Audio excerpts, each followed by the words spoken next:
Şəhid ailəsinin hər gözyaşı, hər dərdi savabdır. Şəhidin fədakarlığı ailəyə izzət verir.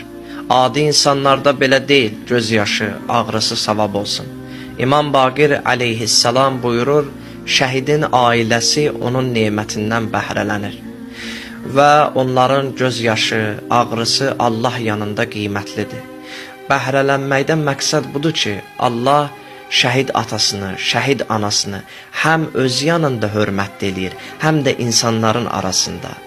Göz yaşı, ağrısı savab, həm də ilahi qorunmanın çərçivəsindədirlər. Nə xoş onların halına ki, Allah deyir ki, onlar həm dünyada, həm də axirətdə hörmət sahibidirlər. Allah şəhidlər diridir ayəsinin davamında buyurur, "Vəlakin la təşurun", lakin siz bunu bilmirsiniz. Bu ayədə məqsəd budur ki, yəni siz şəhidin və şəhidin ailəsinin mövqeyini, məqamını dərk edə bilmərsiniz.